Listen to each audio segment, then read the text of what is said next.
তো আল্লাহ বলেন, ইন্নাকা কাদিফান ইলা রাব্বিকা কাদহান ফামুলাকি। হে মানুষ, তুমি তোমার রবের কাছে পৌঁছা পর্যন্ত কঠোর পরিশ্রম করতে হবে, তারপরে তুমি তোমার রবের সাক্ষাৎ পাবে। তার মানে এই দুনিয়াটা হচ্ছে পরিশ্রমের জায়গা প্রিয় ভাইরা। এখানে পরিশ্রম না করলে সফলতার দেখা মিলে না। বাঁচতে হলে, সারভাইভ করতে হলে, টিকে থাকতে হলে আপনাকে পরিশ্রম করতে হবে। এই পৃথিবীতে কেউ কাউকে জায়গা করে দেয় না, এখানে জায়গা করে নিতে হয়, ঠিক কিনা বলেন? আপনি যদি পরিশ্রম করেন, পরিশ্রমে যে ঘাম ঝরে শরীর থেকে, পরিশ্রমের ঘামে জন্ম নেয় সফলতার বীজ। আপনি যখন হাড় ভাঙ্গা পরিশ্রম করবেন, এই পরিশ্রমে যে লোনা পানি বেরোবে, যে ঘাম বেরোবে, এই ঘামেই জন্ম নেয় সফলতার বীজ। এবং সফলতার কোনো শর্টকাট হয় না প্রিয় ভাইরা।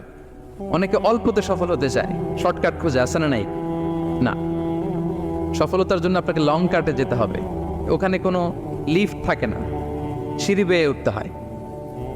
অনেকে চায় যে সফলতার লিফটে উঠবো, সুইচ চাপবো, সাকসেসফুল ইন লাইফ। না, এত সহজ না, আপনাকে সিঁড়ি বেয়ে উঠতে হবে।